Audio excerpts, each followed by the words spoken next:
Pre marital counselling లేకుండా పెళ్లి చేసుకోవద్దని చెప్తాను. ఒక్క 2 నిమిషాలు, నేను కొంచెం బిజీ ఉన్నాను, నేను మళ్ళీ చేస్తాను. కాదు ఒక్క నిమిషం విను. ఇది కొంచెం ఎమర్జెన్సీ. బయటకు ఎందుకు తీసుకెళ్తున్నావు అసలు మన విషయాల్ని? పరాయి వాళ్ళకి ఎందుకు చెప్పావు అని చెప్పావు. ఎవరితో ఒకరితో చెప్పుకుంటేనే సమస్యకు సొల్యూషన్ వస్తుంది. ఇది రిలేషన్ మీద పెళ్లి చేసుకునే ముందు మీరు లిస్ట్ ఎక్స్చేంజ్ చేసుకోవాలి కంపల్సరీ. నాకు డైవర్స్ ఇచ్చేసారు మేడం.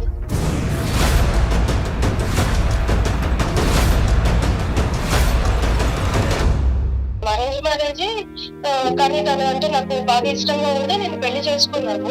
ఎప్పుడో నైట్ నేను పడుకున్నాక వస్తాడు, ఎప్పుడు వెళ్తాడో వెళ్ళిపోతాడు. ఆ ఎదుటి వ్యక్తి యొక్క బిహేవియర్ ని కనుక అర్థం చేసుకుంటే ఆ వ్యక్తిని హ్యాండిల్ చేయడం చాలా ఈజీ. తను ఎక్కడ సంతోషంగా ఉంటుంది అది కదా మీరు ఆలోచించాలి. ఒక అబ్బాయిని పబ్లిక్ ప్లేస్ లో కలవటం ఒకటి, ఒక అబ్బాయికి పైసలు ఇవ్వడం ద్వారా మీరు అక్రమ సంబంధాలు అట్లా అంటగట్టకండి ఎప్పుడు కూడా. ప్రోగ్రామ్ స్టార్టింగ్లోనే ఆమె మనకు క్లూ ఇచ్చింది కానీ మనమే పట్టించుకోలేదు.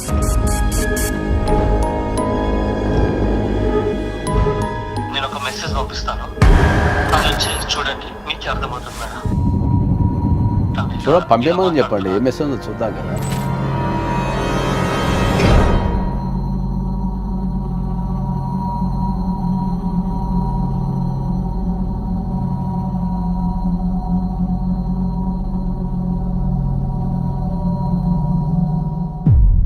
వెల్కమ్ టు అందమైన ప్రయాణం. నమస్తే నాగేశ్వర గారు. నాగేశ్వర గారు, మనకి ఒక కాలరు తన ప్రాబ్లమ్ని మెసేజ్ చేశారండి. మన టీం అంతా కూడా చూశారు, మాట్లాడారు. సరే ఒకసారి మీతో మాట్లాడతాను అంటున్నారు. డైరెక్ట్గా మీతో మాట్లాడిద్దామని చెప్పేసి నెంబర్ కూడా తీసుకున్నాను నేను. ఒకసారి కాల్ చేయమంటారా? తప్పకుండా.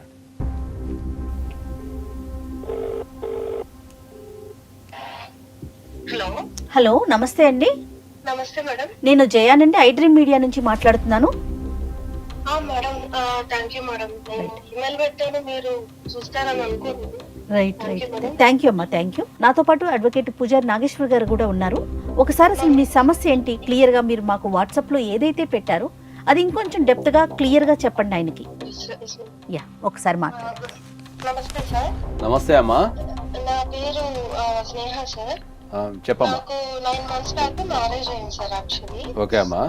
సో నాకు పెళ్ళైనప్పుడు నుంచి కూడా మా హస్బెండ్ పెద్దగా పట్టించుకునేవాడు కాదు సార్. నేను ఓకే అమ్మా. అంటే ఎలా అంటే ఇప్పుడు నార్మల్ గా ఆడపిల్లలకు ఉన్న కోరికలు ఉంటాయి కదా, బయటకు తీసుకుని వెళ్ళడము ఇలాంటివి ఉంటాయి కదా సార్. ఇవి కూడా చేసేవాడు కాదు సార్. ఈయన చిన్న కనీసం విష్ కూడా నేను ఎక్స్పెక్ట్ చేయలేని పొజిషన్ లో అయిపోయాను సార్. నేను ఎందుకు అంటే మార్నింగ్ వెళ్ళాడు, వస్తాడు అనేసి వెయిట్ చేశాను, కానీ తను వచ్చేవాడు కాదు. ఎప్పుడో నైట్ నేను పడుకున్నాక వస్తాడు, ఎప్పుడు వెళ్తాడో వెళ్ళిపోతాడు. ఏమైనా ఏదైనా కావాలి అంటే మా అమ్మ అడుగు, మా నాన్న అడుగు, నా తమ్ముడు అడుగు, ఇలా చెప్పేవాడు సార్. చాలా సఫరింగ్ ఉంది సార్. నేను ఫస్ట్ లో 6 months అంటే అడ్జస్ట్ అయ్యే టైం పడుతుంది కదా అని టైం తీసుకున్నాను సార్. బట్ తను 9 months అయినా అర్థం చేసుకోలేదు సార్ నా పొజిషన్. మీరేమైనా చేస్తుంటారా? లేదు మేడం, నేను హౌస్ వైఫ్ మేడం. ఏం చదువుకున్నారు? నేను బీటెక్ చేశాను మేడం. అరేంజ్డ్ మ్యారేజా లవ్ మ్యారేజ్ అండి మీది? Arrange marriage madam. Arrange marriage, కానీ తను అంటే నాకు బాగా ఇష్టంగా ఉండి నేను పెళ్లి చేసుకున్నాను. ఓకే. బట్ అంటే నార్మల్ ఇప్పుడు అమ్మాయి ఆలోచించే వాళ్ళకు కూడా తను ఏమాత్రం స్పేర్ చేయట్లేదు మేడం. టైం అనేది కొంచెమన్నా ఇవ్వాలి కదా, మినిమం టైం అనేది. ఏ టైం అనేది ఇవ్వట్లేదు. అంటే జాయింట్ ఫ్యామిలీనా? అత్తయ్య వాళ్ళు అంతా కలిసి? అత్తయ్య వాళ్ళంతా కలిసి ఉంటారు మేడం. మా మరిది కూడా ఉంటారు. ఏదైనా కావాలంటే షాపింగ్ వెళ్దాం అని అడిగినా కూడా అది మీ అత్తయ్యతో వెళ్ళు ఇలా చెప్తారు. అంటే తనతో టైం స్పెండ్ చేయాలని నాకు కొంచెం ఉంటది కదా మేడం. సో అది కూడా లేదు మేడం. మీ హస్బెండ్ ఏం చేస్తారమ్మా? తను బిజినెస్ చేస్తారు సార్. బిజినెస్ చేస్తారు. ఓకే. చేద్దాం సార్. ఏం బిజినెస్ చేస్తారు ఆయన? తను ఈ టాయ్స్ అలాంటివి చేసి మ్యానుఫాక్చరింగ్ టైప్ చేస్తారు, startup company. Okay okay, good. Before marriage ఒక 1 month టైం ఉన్నప్పుడు తను అట్లీస్ట్ ఫోన్ కాల్ చేసి మాట్లాడేవాడు. ఇప్పుడు కాల్ చేసినా కూడా లిఫ్ట్ చేయట్లేదు సార్. నేను చాలా సార్లు ట్రై చేస్తాను, ఏమనంటే కాసేపు ఆగు కాల్ చేస్తాను మీటింగ్ లో, ఇది తప్ప అదే నీకేం కావాలి ఒక్క రోజు కూడా అడిగింది లేదు సార్. 9 months లో. ఇప్పుడు మీరు కలిసే ఉన్నారా, విడిగా ఉన్నారా అమ్మా? కలిసే ఉన్నాను సార్. కలిసే ఉన్నారు కానీ తనకి ఎక్స్ప్లెయిన్ చేశాను సార్, నేను 6 months వెయిట్ చేశాను, తనకి ఎక్స్ప్లెయిన్ చేశాను. అంటే నేను ఇలా సఫర్ అవుతున్నాను, సో మీరు కొంచెం అన్న టైం ఇస్తే నేను కొంచెం హ్యాపీగా ఉంటాను కదా అనేసి అని కూడా రిక్వెస్ట్ చేశాను సార్. తను కనీసం ఆ టైంలో విన్నట్టు అనిపిస్తుంది కానీ ఏం విన్నాడేమో కూడా తెలియదు. నెక్స్ట్ డే సేమ్ ఎలా రొటీన్ ఉంటుందో సేమ్ రొటీన్ పోతానే ఉంటది. ఒక సండే అని లేదు, ఒక పండగ లేదు, ఏదైనా మళ్ళీ నా బర్త్డే పోయినప్పుడు విషయాలు ఏది కానీ తను తీసుకోవట్లేదు సార్. బేసిక్ గా తన ఆఫీస్ టైమింగ్స్ అంటే బిజినెస్ అంటున్నారు కదా, తన టైమింగ్స్ ఎట్లా ఉంటాయండి? మార్నింగ్ వెళ్ళిపోతారు మేడం, ఏ టైం కి వస్తారు అనేది కూడా ఒక కరెక్ట్ టైం అనేది అయితే లేదు మేడం తనది. సాటర్డేలు సండేలు అట్లా అలా అలా కూడా లేదు మేడం, ఎప్పుడు డైలీ వెళ్ళిపోతాడు. ఏదైనా అడిగితే లేదు నేను క్లయింట్ తో మీటింగ్ ఉన్నాను, నేను అవుట్ ఆఫ్ స్టేషన్ వెళ్తున్నాను, ఇలా చెప్తూ వచ్చినారు మేడం. కంటిన్యూగా ఇదే ఉంది మేడం నాకు. సో ఇంకా 9 months అయినా కనీసం మినిమం టైం ఇవ్వట్లేదు అనేసి అని చెప్పి నేను సలహా కోసం డైవర్స్ కావాలి అనేసి అని చెప్పి నేను ఆలోచిస్తున్నాను మేడం. అమ్మా ఇప్పుడు పెళ్ళై 9 months అయింది, అవును సార్. ఏదన్నా సమస్య వస్తే మీరు దాన్ని పరిష్కరించడం నేర్చుకోవాలా. ఇప్పుడున్న యువతరం ఏం చేస్తున్నది, ఏదైనా సమస్య రాగానే దాన్ని గివప్ చేస్తున్నది. అన్ని విషయాల్లోనూ అలాగే మీకు ఆలోచిస్తున్నారు. చట్టంలో కూడా ఒక ప్రొవిజన్ ఉందమ్మా, మీరు డైవర్స్ అప్లై చేసుకోవాలన్నా కూడా మీరు పెళ్ళైన 1 year వరకు ఆగమని చెప్పి చట్టం చెప్తుంది. దానికి ఎగ్జామ్షన్స్ ఉన్నాయి. బిలో 1 year 6 months గా వెయిట్ చేశాను సార్ తన కోసం. అంటే అడ్జస్ట్ టైం పడుతుంది అడ్జస్ట్ అవ్వడానికి అనేసి. ఇప్పుడు ఇంట్లో అత్తయ్య మామయ్య అండ్ మీ మరిది అంతా కలిసి ఉంటారు కదా, మీ అత్తగారికి ఇట్లా ఎక్స్ప్లెయిన్ చేశారా, ఇట్లా జరుగుతుంది, తను నాతో మాట్లాడట్లేదు, స్పెండ్ చేయట్లేదు అనే విషయం ఇంట్లో పెద్దవాళ్ళకి చెప్పారా? అంటే ఈ కొన్ని విషయాలు చెప్పలేకపోయాను మేడం, కొన్ని అయితే మాత్రం ఎక్స్ప్రెస్ చేశాను అత్తమ్మతో. తను చెప్తాను అనింది కానీ మళ్ళీ నేనైతే మళ్ళీ అడగలేదు మేడం అత్తమ్మతో. ఓకే, ఇటు మీ పేరెంట్స్ కి తెలుసా ఇట్లా జరుగుతోంది, మీరు డివోర్స్ దాకా వెళ్ళాలనే ఆలోచనలో ఉన్నారని మీ పేరెంట్స్ కి తెలుసా అండి? అంటే ఇంకా చెప్పలేదు మేడం, మా పేరెంట్స్ కి అయితే ఇంకా చెప్పలేదు. అంటే నేను మా అత్తమ్మ వాళ్ళకి కూడా చెప్పలేదు ఇంకా, అంటే డైవర్స్ మ్యాటర్ వరకు. ఓకే, అంటే నా ఫీల్ ఎలా అయిపోయిందంటే బయటికి ఎక్కడికి తీసుకుని వెళ్ళారు మేడం అత్త వాళ్ళు కూడా. ఏమన్నా అంటే తెచ్చిస్తాను అని చెప్పంటారు. ఇంట్లో ఒక జైలు లాగా ఫీల్ అవుతున్నాను మేడం. ఏది కావాలన్నా కూడా అది తీసుకోవడానికి కూడా లేదు మేడం నాకు. సో అది ఒక జైలు లాగా ఫీల్ అయిపోతున్నాను. నేను చెప్తాను తనకి కానీ తను అర్థం చేసుకోవట్లేదు మేడం. అంటే ఇప్పుడు మీకు డైలీ నీడ్స్ ఏదైనా కొనుక్కోవటం కానీ, ఇంట్లో కావాల్సిన కూరగాయలు కానీ ఇవన్నీ కూడా ఎవరు చూస్తారు, తనే చూస్తాడా? అవి చేయరు మేడం, తను ఇంట్లో అత్త వాళ్ళే చేసుకుంటారు.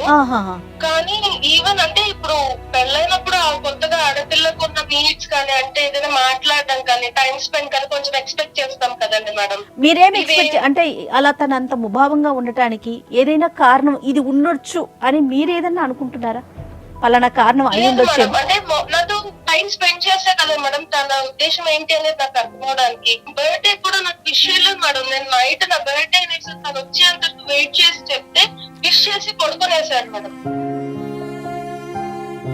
చట్టం ఎలా చూస్తా ఉందండి దీనికంటూ ఒక కఠినమైన నియమ నిబంధనలు గానీ అట్లా ఏం? చట్టం ఎప్పుడు కూడా కలిసి ఉండమని చెప్తుంది. జనరల్ గా మనకు ఖచ్చితంగా కౌన్సిలింగ్ అనే సెషన్ పెడతారు కోర్టులో, అది మ్యాండేటరీ. కౌన్సిలింగ్ అనేది మ్యాండేటరీ, దాంట్లో పాల్గొనరా సెకండరీ విషయం. కానీ ఒక డైవర్స్ కేసు కనుక మనం కోర్టులో ప్రొడ్యూస్ చేసినప్పుడు, కోర్టులో ఫైల్ చేసినప్పుడు దాని నెక్స్ట్ వాయిదాకే కౌన్సిలింగ్ అని పెడతారు.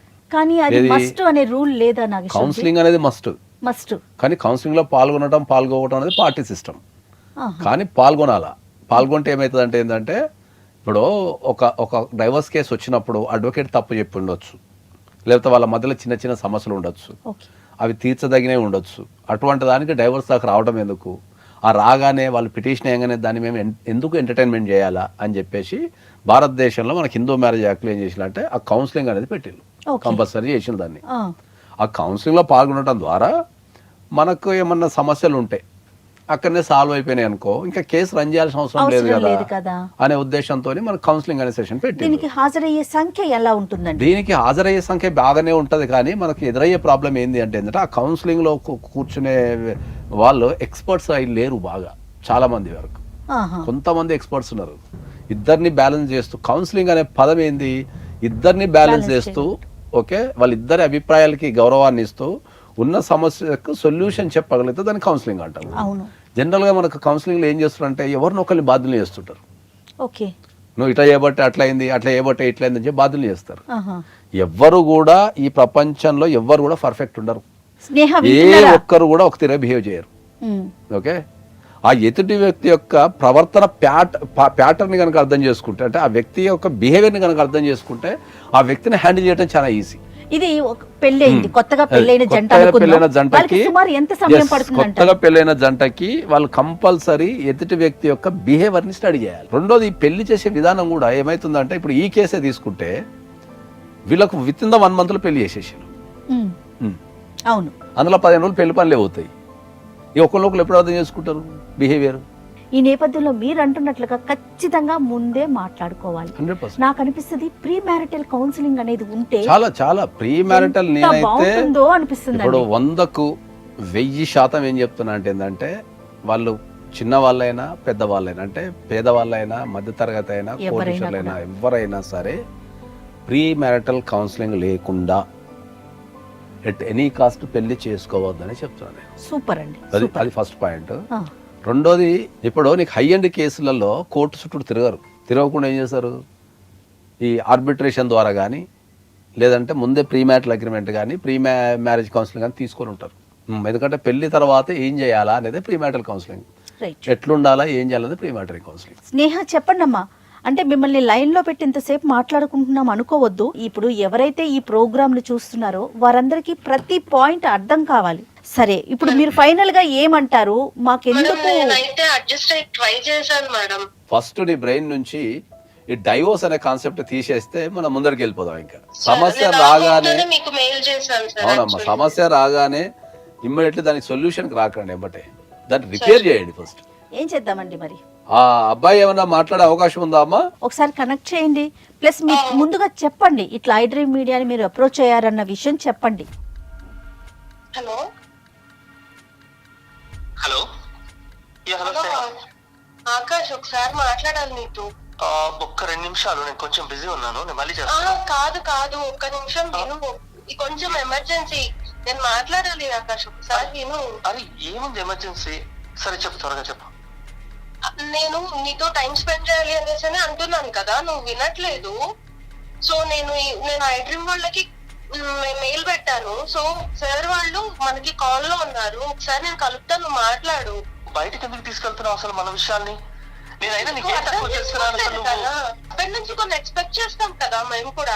ఆకాష్ గారు, అంటే కొద్ది రోజులు అడ్జస్ట్ చేసుకుంటున్నాను కదా. ఆకాష్ గారు నమస్తే అండి. నమస్తే.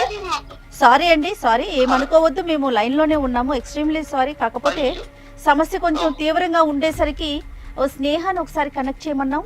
నేను, నాతో పాటు మన అడ్వకేట్ పూజారి నాగేశ్వర్ గారు కూడా స్టూడియోలోనే ఉన్నారండి.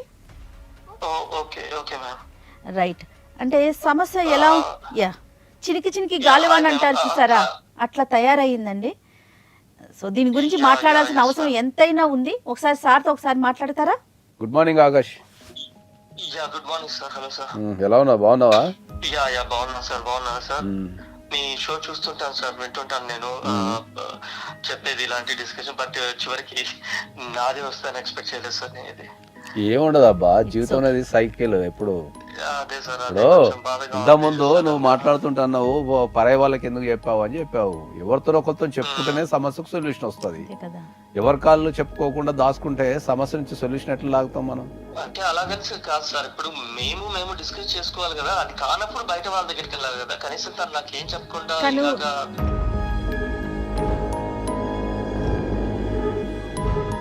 అయితే చాలా సార్లు మాట్లాడాను, నా వల్ల కాక నాకేం చేయాలో తెలియక ఇంకా ఎండ్ స్టేజ్కి వచ్చేసి మమ్మల్ని అప్రోచ్ అయ్యింది. ఇప్పుడు ఆమె ఏదన్నా పోలీస్ స్టేషనో లేకపోతే ఇంకేదన్నా అడ్వకేట్ ఆఫీస్కో ఇంకెవరికన్నా అయితే నువ్వు బాధపడాలి. కానీ ఆ అమ్మాయి ఒక సదుద్దేశంతోనే, అరే వీళ్ళు ఏదో చేస్తున్నారు కదా, ఒక మెసేజ్ పాస్ చేస్తే నా జీవితం ఏమైనా బాగుపడదేమో ఆశతోని చేసింది ఆ అమ్మాయి తప్ప నిన్నేదో అల్లరిపాలు చేద్దామనో లేకపోతే నిన్నేదో ఇబ్బంది పెడదామనో కాదు కదా.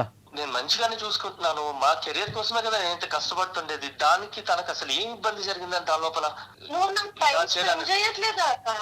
ఇప్పుడు స్పెండ్ చేయట్లేదంటే ఉన్నప్పుడు చేస్తాం కదా, లేనప్పుడు ఎలా చేయగలం? ఒక్క నిమిషం చెప్తా, సార్ మాట్లాడుతున్నారు చూడండి. టైం అనేది బ్యాంక్ లో దాచుకునే డబ్బు లాంటిది కాదు, దాచుకుంటే ఇంట్రెస్ట్ పెరిగి వచ్చానికి. టైం అనేది నువ్వు పుట్టినప్పటి నుంచి డిక్రీజ్ అవుతుంటది. అది భగవంతుడు నీకు ఒక 100 సంవత్సరాలు ఇచ్చిననుకో, ఓ 1 year గడిపినావు అంటే నీ ఏజ్ ఇంకా 99 సంవత్సరాలే ఉంటుంది. అంతే కదా. నువ్వు ఏం చెప్తున్నావు అంటే టైం వచ్చినప్పుడు గడుపుతా అంటున్నావు. అది టైం ఎప్పటికీ రాదు, అది పోతూనే ఉంటుంది.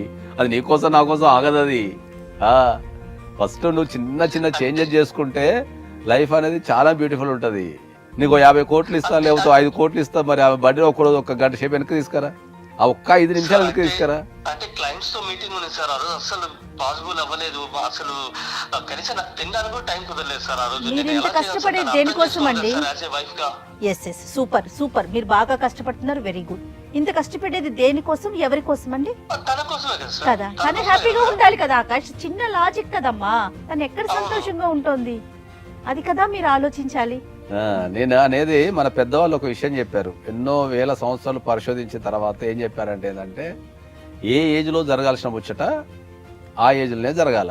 కాబట్టి యంగ్ ఏజ్లో ఉన్నప్పుడు నువ్వు పెళ్లి చేసుకున్నప్పుడు ఖచ్చితంగా నువ్వు ఎంతో కొంత టైం, ఎంత బిజీ షెడ్యూల్ ఉన్నా సరే ఎంతో కొంత టైం అనేది డెఫినెట్లీ నువ్వు కేటాయించాల్సిన అవసరం నీకు ఉంటుంది. నీ బాడీ కానీ, నీ మైండ్ కానీ, నీ ఫైనాన్షియల్ స్టేటస్ కానీ నువ్వు ఒక వ్యక్తితో పంచుకొని వాళ్ళతో గడిపినప్పుడు అవి స్ట్రాంగ్ అవుతాయనే విషయాన్ని నువ్వు గమనించాలి స్పష్టంగా. ఇప్పుడు నువ్వు కష్టపడుతున్నావు, నీకు కాదని చేయడానికి కొంచెం కష్టం అవుతుంది సార్, అందుకని కొద్ది రోజులు ఆగమని చేసి చెప్తున్నాను.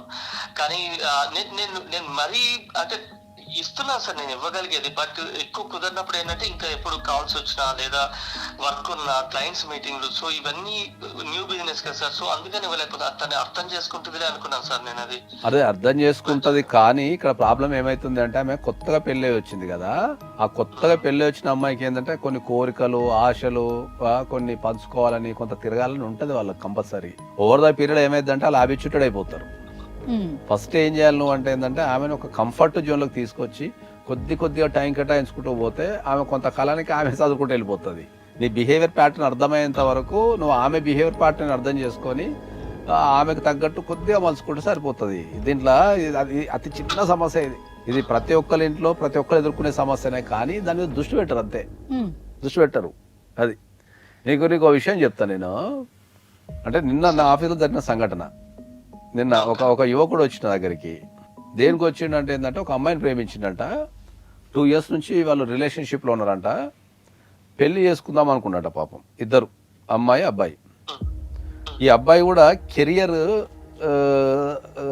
కెరియర్ని రూపొందించుకునే క్రమంలో సేమ్ నీ టైపులనే ఫుల్ బిజీ ఉండి పట్టించుకోకపోవడము, ఫోన్లు ఎత్తకపోవడము, బిజీ ఉన్నా అని చెప్పడం లాంటివి చేస్తూ ఉంటే ఆ అమ్మాయి గొడవ పెట్టుకుంటుండే. మళ్ళీ గొడవ కాగానే మళ్ళీ ఈయన పోయి బతిలాడుతుండే, మళ్ళీ గొడవ పెట్టుకుంటుండే.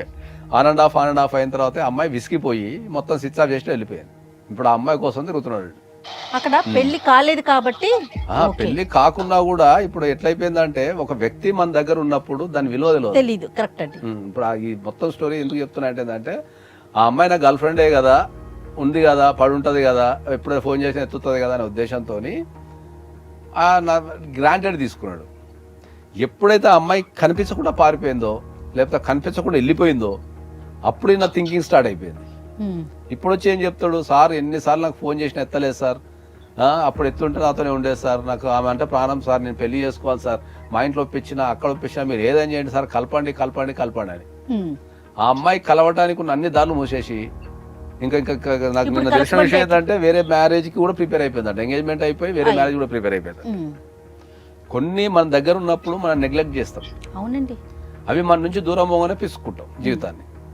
చూడండి, స్నేహ ఇంకా మీరు కావాలని కోరుకుంటోంది, మీతోనే ఉండాలని కోరుకుంటోంది.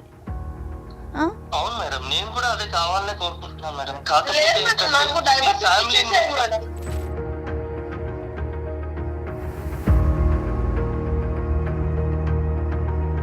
వద్దు మేడం, డైవర్స్ ఇప్పించేసేయండి. నాకు లైఫ్ సెటిల్మెంట్ కి ఏదైనా అమ్మ నేను ఏదో కలుపుదామని చెప్పేసి. మళ్ళీ చెప్పు, ఏంటి మళ్ళీ చెప్పు. నేను ఇంకా నీకు అడ్జస్ట్ అవ్వలేను ఆకాష్, నాకు ఏదో ఒకటి సెటిల్ చేసి మెయింటెనెన్స్ కి ఇచ్చేది. నేను ఇంకా నీతో ఉండలేను. నాకు తెలుసు, నేను ఈ మాట కోసం ఎదురు చూస్తున్నాను.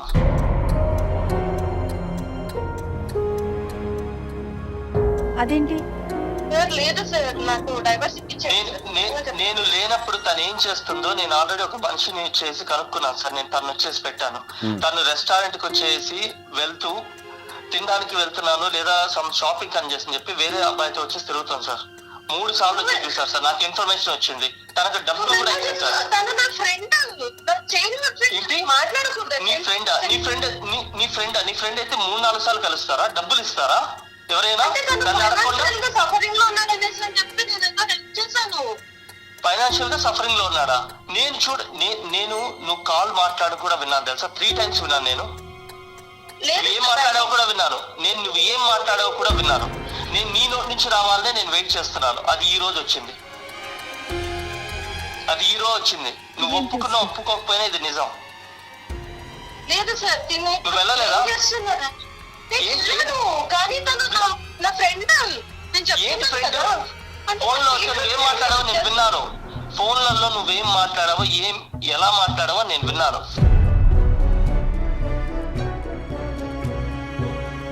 ఫ్రెండ్ తో అలా మాట్లాడతారా? నువ్వు ఇదంతా ప్రీ ప్లాన్డ్ గా చేసుకున్నావు. నాకు అది క్లియర్ గా తెలుసు. నీకైనా ఇవ్వడానికి నా దగ్గర ఏం లేదు. నాకున్నవన్నీ కూడా అమ్మ నాన్న పేరుతో రాసేసాను. అర్థమైందా? నీకు ఇవ్వడానికి ఏం లేదు. నువ్వు కాదు అడిగేది డివోర్స్, నేను అడుగుతున్నాను ఇప్పుడు.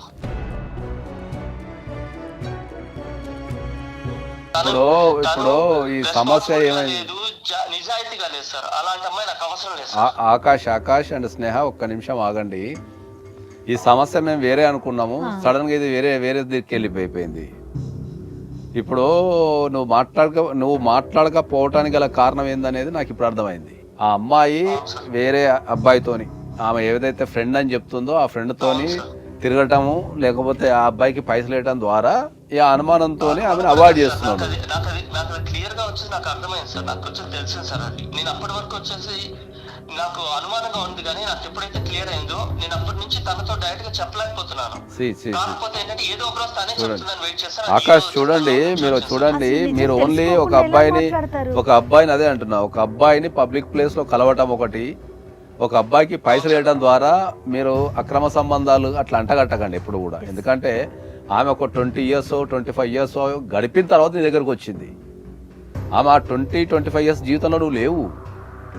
ఓకే, లేనప్పుడు మన దగ్గర సరైన సాక్ష్యాధారం లేకుండా ఒక వ్యక్తితో మాట్లాడడం ద్వారానో, లేకపోతే ఒక వ్యక్తిని ఒక పబ్లిక్ ప్లేస్లో కలవడం ద్వారానో మనం ఇమ్మీడియట్లీ ఒక కన్క్లూషన్కి రావద్దు అనేది నా రిక్వెస్ట్. సరే, ఇప్పుడు నేనే స్టన్ అయినా, ఎందుకంటే ఆ అమ్మాయి మాకేం చెప్పలేదు.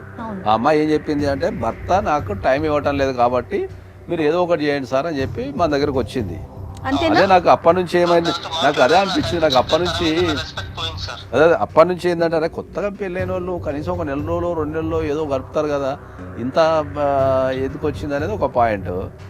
రెండోది, ఇద్దరు కూడా సరైన ఫేజ్ లో ఏంటంటే ఇద్దరు డైవోర్స్ తీసుకోవాలని ఎవరి మనసులో వాళ్ళు అనుకొని అటు తిరుగుతున్నారు. కాబట్టి మీరు గట్టిగా గుర్తుపెట్టుకోవాల్సిన విషయం ఏంటంటే, ఇది డైవోర్స్ ఇచ్చే వేదిక కాదు. ఒక సంఘటన ద్వారా మనం ఎప్పుడు కూడా కన్క్లూషన్ రావద్దు. ఇది ఫస్ట్ పాయింట్. ఇది రిలేషన్ మీద పెళ్లి చేసుకునే ముందు మీరు లిస్ట్ ఎక్స్చేంజ్ చేసుకోవాలి కంపల్సరీ. బాబు, నా జీవితంలో ఈ అమ్మాయిలు ఉన్నారు, ఈమె నా క్లాస్మేట్, స్కూల్ మేట్, ఈమె నా కాలేజ్ మేట్, ఈమె నా కొలీగు, ఈమె నా బిజినెస్ పార్ట్నరు, మా రిలేషన్ ఇంతవరకే ఉంటుంది, కావాలంటే ఓపెన్గా పెట్టేస్తున్నా, చార్ట్స్ చెక్ చేసేసుకో, లేకపోతే ఈమెతో నాకు రిలేషన్షిప్ ఉండే ఇప్పుడు లేదు అనే దాన్ని చాలా స్పష్టంగా పెళ్లికి ముందే మాట్లాడుకొని కాంటాక్ట్ లిస్ట్ కనుక ఎక్స్చేంజ్ చేసుకోగలిగితే మీకు పెళ్లికి ముందే డౌట్స్ అని క్లారిఫికేషన్ అయిపోతాయి. పెళ్లికి ముందే మీరు వెరిఫికేషన్ చేసుకున్న తర్వాత అప్పుడు ఆనందంగా పెళ్లి దాంట్లోకి వెళ్ళిపోవాలి. నచ్చితే చేసుకుంటే లేదు. స్నేహ, మీరు ఏమంటారు ఫైనల్ గా? మేడం, లేదు మేడం, తనతో అడ్జస్ట్ అవ్వడం అయితే కష్టం మేడం. ఎందుకంటే నేను ఎక్స్ప్లెయిన్ చేసినా తను అర్థం చేసుకోవట్లేదు. తను మీ మీద ఒక పెద్ద, అంటే ఒక అభాండం అనుకోవాలా, మరి దాన్ని నిజమనాలో మాకు అర్థం కావట్లేదు. ఒక పెద్ద విషయాన్ని అయితే చెప్పారు, మరి దాని గురించి మీరేమంటారు చెప్పండి. లేదు మేడం, తను నిజంగా ఫ్రెండ్ మేడం. అలా ఎలా అనుకుంటారు మేడం? మరి అలాంటప్పుడు తీసుకొచ్చి కూర్చోబెట్టి మాట్లాడితే అయిపోతుంది కదా. రండి ఒకసారి మా ఆఫీస్కి రండి. నాకు ఏదో ఒకటి బయటమిప్పించి అంటే నేను ఒకటి చెప్తున్నాను, మీరు ఇంకొకటి చెప్తున్నారు. ఆకాష్ అర్థం చేసుకోవట్లేదని. అతను అర్థం చేసుకునేలాగా సారు నేను మాట్లాడతాం, అతనికి కౌన్సిలింగ్ ఇస్తాం. మీరెందుకు డివోర్స్ అడుగుతున్నారు ఇంత గట్టిగా? ఆకాష్, మీ ఒపీనియన్ చెప్పండి ప్లీజ్. నేను ఒక మెసేజ్ పంపిస్తాను, అది వచ్చి చూడండి, మీకు అర్థమవుతుంది మేడం. అసలు ఏం జరిగింది, ఎందుకు నేను అంటాను, పంపేమని చెప్పండి. ఏ మెసేజ్ చూద్దాం కదా. అంతేనా? పంపేమనండి, తప్పేముంది. సరే, పంపించండి. ఈ నెంబర్కి ఇమీడియట్ గా పంపించండి. ఇప్పుడే పంపిస్తున్నాను.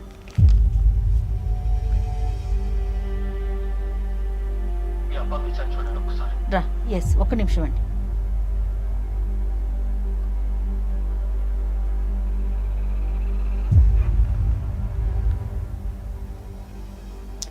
ఏంది ఇది నిజమైన మెసేజ్ అనా ఆకాష్? నిజమైంది సార్. మరి ఇంత ఘోరంగా ఉంది ఏంది ఇది?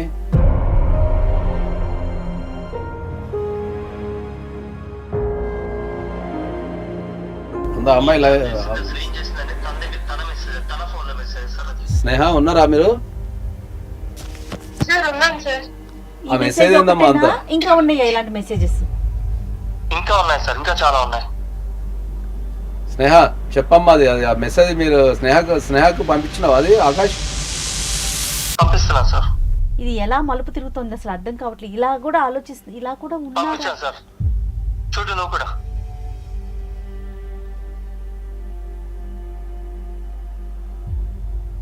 సార్ ఇది ఇది కూడా, దీన్ని కూడా జస్ట్ ఫ్రెండ్షిప్ అనుకోవాలమ్మా మేము. తల్లి అసలు నువ్వెంత తెలివిగా ఈ ప్రోగ్రామ్కి నీ అంతటి నువ్వే ఒక వాట్సాప్ మెసేజ్ పెట్టి ఒక అడ్వకేట్ ఉన్నారని తెలిసి కూడా ఆ? ఏంటమ్మా ఇది స్నేహ? దీన్ని అసలు ఎట్లా తీసుకెళ్ళాలి, ఏం మాట్లాడాలి, నాకైతే ఏం అర్థం కావట్లేదు. ఫస్ట్లో నేను చాలా అయ్యో చిన్నపిల్ల పాపం పెళ్ళైన కొత్తలో ఉక్కిరి బిక్కిరి అవుతోంది అట్లా అనుకున్నాను. అసలు ఎంత క్లియర్గా పెట్టిందండి చాలా అమ్మాయి. అంత క్లియర్ గా పెట్టడం అయితే అది ఒక 3 నెలలు వెయిట్ చెయ్యి, తర్వాత నేను వచ్చేస్తాను, అతని దగ్గర ఎంత కావాలంటే అంత తీసుకొస్తాను, భరణం తీసుకుందాం అంటే అంతా వాళ్ళ ఇష్టమేనా నాగేశ్వర గారు? అసలు అది ఎలా సాధ్యమవుతుంది అనుకున్నారు? ప్రోగ్రామ్ స్టార్టింగ్ లోనే ఆమె మనకు క్లూ ఇచ్చింది కానీ మనమే పట్టించుకోలేదు. అంతే అంటారా? ఆయన టైం ఇస్తాను లేడు, డైవర్స్ ఇచ్చేయండి అన్నప్పుడే మనం అర్థం అర్థం చేసుకోవాలి. చేసుకోవాలి. కరెక్ట్ అండి. ఆమె డైవర్స్ అనేది ఆయన టైం ఇవ్వకపోవడం వల్ల అడుగుతుందేమో అనుకున్నాం, కానీ ఆమె అడిగే డైవర్స్ వెనక ఇంత కథ ఉందనే విషయం మనకి ఇప్పటికి తెలియదు. అది గెస్ చేయలేకపోయాం. అది కంప్లైంట్ ఇచ్చుకోమని చెప్దామంటారా? అసలు మీ ఒపీనియన్ చెప్పండి. జనరల్ గా మనం అయితే ఇప్పుడు దీంట్లో అయితే మ్యారేజ్ అనేది ఒక ఫ్రాడ్ ఇంటెన్షన్ తో జరిగింది. జనరల్ గా అంటే మ్యారేజ్ చేసుకునే విధానమే ఒక ఫ్రాడ్ తో జరిగింది. అంతేనా స్నేహ? మీరు మనసులో ఏదో పెట్టుకొని పెళ్లి చేసుకున్నారు, కరెక్టేనా? కాదు, అంతే కదా స్నేహ అంటే ఆమె ఒప్పుకుంటది. అది ఇప్పుడు పెళ్లి అనేది అవసరం కాదు. పెళ్లి అనేది ఒక జీవిత విధానం. ఏజ్ అయిపోయిందనో, లేకపోతే పైసలు రావాలనో, ఓ తోడు ఉండాలనో, ఎవడో ఒకడు ఉండాలి కదా అని అట్లా పెళ్లిళ్ళు చేసుకున్నాయన్నీ ఫెయిల్ అవుతున్నాయి తప్ప ఈ పెళ్లిలో జరిగిందే. దీంట్లో 2 అంశాలు ఉన్నాయి మనకు. టెక్నికల్ గా మనం చెప్పాలంటే ఏంటంటే, ఎవరైతే ఆకాష్ ఉన్నాడో ఆకాష్ ఇప్పుడు ఈ సాక్ష్యాలను పెట్టుకొని అవునండి డైరెక్ట్ కోర్టులో అనల్మెంట్ ఆఫ్ మ్యారేజ్ వేసుకోవచ్చు. అనల్మెంట్ ఆఫ్ మ్యారేజ్ అంటే ఏంది? పెళ్లిని రద్దు చేయండి అని వేసుకోవచ్చు. జనరల్గా ఏంటంటే అందరూ పెళ్ళి అయిన తర్వాత డైవర్సే తీసుకుంటుంటారు. డైవర్స్కి అనల్మెంట్ ఆఫ్ మ్యారేజ్కి తేడా ఏంటంటే, డైవర్స్ అంటేనేమో మనం పెళ్ళిని యాక్సెప్ట్ చేస్తాం, ఆమెని భార్య కిందనో భర్త కిందనో గుర్తిస్తాం, కానీ ఆ వ్యక్తితో నేను కలిసి ఉండలేను, ఈ కారణాల వల్ల నేను కలిసి ఉండలేను కాబట్టి నాకు డైవర్స్ ఇవ్వండి అని డైవర్స్ అడుగుతాం మనం. దాన్ని డైవర్స్ అంటాం. అనల్మెంట్ ఆఫ్ మ్యారేజ్ అంటే వివాహాన్ని రద్దు చేయటం. వివాహాన్ని రద్దు చేయడం అంటే ఏంటంటే, ఈ పెళ్ళి ఫ్రాడ్ చేయడం ద్వారానో, బెదిరించడం ద్వారానో, మోసం చేయడం ద్వారానో, అబద్ధాలు ఆడడం ద్వారానో, ప్రలోభ పెట్టడం ద్వారానో జరిగింది అంటే ఈ పెళ్లి చేసే ఉద్దేశమే సరిగ్గా లేదు అని మనం కనుక కోర్టులో ప్రూవ్ చేయగలిగితే డెఫినెట్లీ అది రద్దయిపోతుంది. అంటే వాళ్ళిద్దరిని భార్యాభర్తల కింద కూడా కోర్టు గుర్తించదు. ఇంకా ఈ పెళ్లి జరగలేదు, వీళ్ళిద్దరు భార్యాభర్తలు కాదని ఆర్డర్ వచ్చే అవకాశం ఉంటుంది. ఆకాష్కి అది ఆప్షన్. అది ఈ అమ్మాయి అయితే ఏమనుకుంటుందంటే ఏంటంటే, అమ్మాయి ఏదైతే మెయింటెనెన్స్ అలిమోని తీసుకొని భర్త దగ్గర నుంచి వెళ్ళిపోయి వేరే అబ్బాయిని పెళ్లి చేసుకుందాం అనుకుంటుంది కదా, దీంట్లో ఆస్తులలో అయితే వాటా ఏమీ రాదు. ఆమె ఏమైనా ఏం చేయగలుగుతుంది? ఆమె మెయింటెనెన్స్ పొందగలుగుతుంది అంతే. భర్త దగ్గర నుంచి మెయింటెనెన్స్ పొందగలుగుతుంది. రద్దు అయితే మన మెయింటెనెన్స్ అంతా వాపస్ ఇవ్వాలి. అది వింటున్నావమ్మా స్నేహ? తర్వాత అది కనుక ప్రూవ్ అయింది అనుకో, పెళ్లి రద్దు ప్రూవ్ అయింది అనుకో, ఆమె కలిమని కూడా రాదు. వీళ్ళు చట్టాల మీద అవగాహన లేకుండా, చట్టాల మీద సరైన అది లేకుండా వాళ్ళు ఏదో ఊహించుకొని ఏదో వస్తుందని చెప్పి భర్త దగ్గర నుంచి పైసలు గుంజాలనో, లేకపోతే పెళ్లి చేసుకోవడం ద్వారా ఏదో గుంజాలని అనుకుంటారు కదా, అలాంటి ఉద్దేశాలతో పెళ్లిళ్ళు చేసుకుంటే వర్కౌట్ కావు. ఎంత క్లియర్ గా చెప్పారో నాగేశ్వర గారు. ఏమ్మా విన్నావా? వింటానండి. ఆకాష్ గారు విన్నారా? విన్నాను మేడం. ఇంత ఆలోచన పెట్టుకొని ఇంత పొల్యూటెడ్ గా ఉండి అసలు ఎలా చేస్తారో నాకు అర్థం కావట్లేదు మేడం. స్నేహ నువ్వు ఇంత అంటే ఇంకా అది నేను చెప్పేది కాదు. దయచేసి ఇంక ఎలా జరగాలని ఉంటే మీ హస్బెండ్ ఎలా రియాక్ట్ అవుతే ఆ రకంగా నీ జీవితం ముందుకెళ్తుందమ్మా. ఇంకెప్పుడు కూడా ఇలా మోసం చేసే పరిస్థితికి దయచేసి మా దాకా కూడా రామాక తల్లి. ఇది కలిపే వేదిక, కానీ తప్పనిసరి పరిస్థితుల్లో ఈరోజు ఇలా చేయాల్సి వస్తుంది. అంతే కదా నాగేశ్వర్ గారు? తప్పనిసరి పరిస్థితుల్లో, అవును తప్పనిసరి చాలా బాధగా అనిపిస్తా ఉంది నాకు. ఎప్పుడైనా సరే నేను ఇంతకుముందు మేడం చెప్పినట్టు చాలా స్పష్టంగా ఏంటంటే, ఈ ప్రోగ్రామ్కి కాల్ చేసేటప్పుడు ఎవరైనా సరే నిజాలతోనే రండి. నిజాలతో వస్తేనే దానికి మేము సరైన సమస్యకు పరిష్కారం కనిపెట్టగలుగుతాం. ఈ కేసులో అమ్మాయి పైకి మనసులో ఒకటి ఉంది, పై ఒకటి పెట్టుకుని వచ్చడం ద్వారా రిజల్ట్ ఏమైపోయింది, లాస్ట్ కి చూడండి డైవోర్స్ దారి తీసేసింది, తప్పలేదు, అనల్మెంట్ ఆఫ్ మ్యారేజ్ కి దారి తీస్తున్నారు. రైట్ ఆకాష్ గారు? Thank you madam. Right. చాలా వచ్చేసి నేను చేస్తాను, నేను డిసిషన్ ఇచ్చి. డెఫినెట్ గా అండి, definite. Thank you so much sir, thank you so much sir, నా సైడ్ వచ్చేసి మాట్లాడినందుకు. ఈ ప్రోగ్రామ్ అనేది నీ సైడ్ నా సైడ్ అంటే ఏమి ఉండదు, మనము వాస్తవం సైడే ఉంటాం, చట్టం వైపు వాస్తవం వైపే ఉంటాము. అది నువ్వైనా స్నేహ అయినా ఇంకెవరైనా సరే మనం చట్టంలో ఏముంది మనం అనేది వాస్తవాలు మాట్లాడటానికి ప్రోగ్రామ్ ఉంది. కాబట్టి నేనేదో నీ సైడ్ మాట్లాడాను అనుకోకు, చట్టంలో ఉన్న ప్రొవిజన్ చెప్పినా నీకు జరిగిన అన్యాయం గురించి నేను మాట్లాడిన తప్ప ఇంకా అందులో ఏం లేదు. Thank you so much sir, thank you so much. Right right నేను చాలా నేను చేస్తాను sir. Thank you madam. Right. చూద్దాం మరి ఆకాష్ ఇంకా అది తన పర్సనల్ డెసిషన్ కదా, ఏదన్నా ఇంకా చట్టానికి సంబంధించి కానీ ఏదన్నా హెల్ప్ అడిగితే మాత్రం ఒకసారి మీరు మాట్లాడే ప్రయత్నం చేయండి. ఇటువంటి కేసులు ఇంతకుముందు డైవర్స్ కేసులు పెరుగుతున్నాయి. అవునండి. పూర్వకాలంలో మన పెద్దలు ఏం చెప్పిండ్రు, 100 అబద్ధాలు ఆడైనా సరే ఒక పెళ్లి చేయమన్నారు. ఓకే, ఈ మాట 30 సంవత్సరాలు 40 సంవత్సరాల క్రితం పనిచేసింది. ఇప్పుడు ఒక్క అబద్ధం ఆడి పెళ్లి చేసినా కూడా పెళ్లి నిలబడటం లేదు. పెళ్లిలో ప్రతి ఒక్కరు జెన్యునిటీ కోరుకుంటున్నారు. ఎంత నిజాయితీగా ఉంటే ఆ పెళ్లి అంత సక్సెస్ అవుతుంది. రైట్ అండి, థ్యాంక్ యూ సో మచ్. నమస్తే అండి.